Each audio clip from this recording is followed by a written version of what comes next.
Bobby, first half defense, just the points in the paint that you guys gave up, a lot of baskets at the rim, kind of set the game in motion. What did you think happened there? Well, I think our transition defense wasn't good. We lost Timmy Allen. They had a couple of interior baskets with very little resistance. So it was disappointing. I thought even though we didn't start well, we did have, I think, a 14-11 lead, and then just didn't play like the last 7 or 8 minutes of the half, with any efficiency, at either end of the court. So it's disappointing. I'll make a little statement, and then you guys could finish. First of all, like, nothing really is going to dampen my happiness and perspective for Coach Burno right now. That game is after I just addressed the team, as far as I'm concerned, it is out of my mind and out of my system. So we could continue to talk about it, and we will, but I am so proud, and I've been so fortunate to spend 6 great years with Coach Burno and his family, and what a job he's done for this program, and being such a significant part of again, 320-win seasons and NCAA tournament appearances, and puts his heart and soul into his job. And Northern Illinois is very blessed and very fortunate to have him leading their program. And I'm so proud of him. I'm so happy for him and his family. And he's going to be a major success at Northern Illinois. Doug? You and Rashon go back a long way, just to keep it with him. How difficult will he be to replace as kind of your right-hand man? Well, I mean, it is on a personal level, it is even more difficult because such a huge part of me, and there's like zero doubt anytime you have an opportunity to coach as a head coach that you seize that opportunity. And it's a league I'm very familiar with and had success in, and I know he's going to do an outstanding job. And so such a huge part of me is thrilled and excited for his next step. But at the same time, there's that personal connection that we have, and it's even way beyond basketball. So it's a friendship, and so to lose someone that I trust that way and that close with, it'll be a very, very significant loss for me personally. But we'll focus on obviously finding someone that will replace Rashon after the season is concluded. Ode? Bobby, just want to ask you 2 quick player questions. First of all, Marcus Bagley, did he aggravate the ankle against Colorado? That's why he didn't play. And what's the status for next week?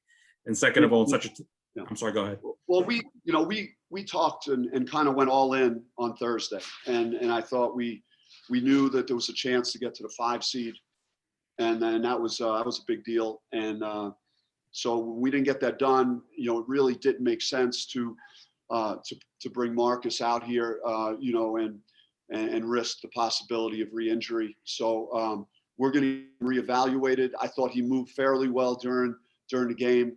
It did bother him a little bit.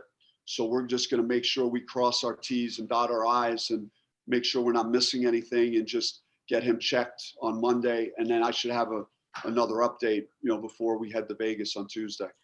Another quick question about Jalen House. I know in such a tough season, he seems to be the bright spot, especially in the last few games. Can you talk about his effort today and also the last month or so? Yeah, I mean, Jalen, again, I touched on this.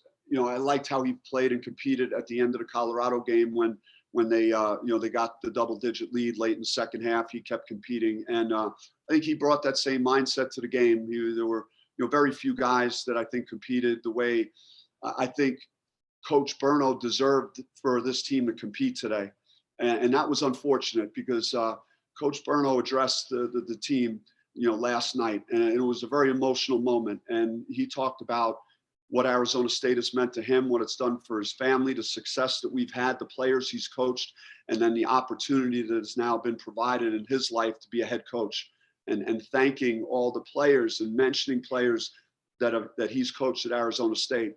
Talked about his childhood and his upbringing and his family, and just it was he knocked it out of the park how he communicated with the group, and for the team to be as flat as we played was a failure to not honor him in the last regular season game the way we needed to. But Jalen House, I thought, to answer your question, did, provide good energy and worked hard on defense and hit a couple of shots out there. Few more questions. Michelle. Yeah, Coach, you played such good basketball the last 3 games coming into this road trip. Is there anything you can put your finger on as to maybe why such flat performances in these games? Well, I mean, I thought the Colorado game was maybe better than the final score looked in terms of just being competitive, down 1 at the half at a tough place to play. And then, 4 points with 8 minutes or 9 minutes to go in that game. It's a winnable game.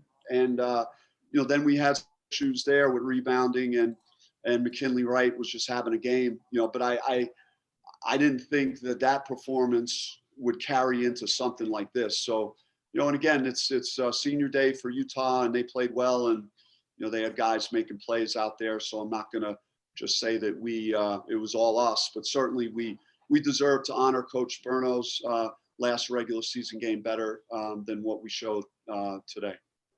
Michael.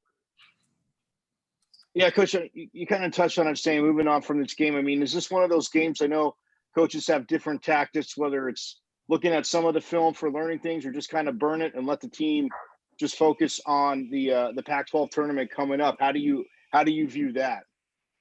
Well, I mean, it's going to be hard to see. I mean, you got to pick the pieces up and, it wasn't a fun locker room for these guys at halftime. We almost had no warm up, which is pretty unusual. So we said a lot of things and then, we spent a lot more time talking after. We'll see what our response will be this week in practice and, who's going to be available, will be another issue, for when we go. But, I've had games, fellas, as a player where, I lost by 25 in the ACC championship to North Carolina my sophomore year, and we never lost again. We won 6 in a row. So, it's a game. It's not a great performance, but we got to turn the page and get back to work on Monday. Doug.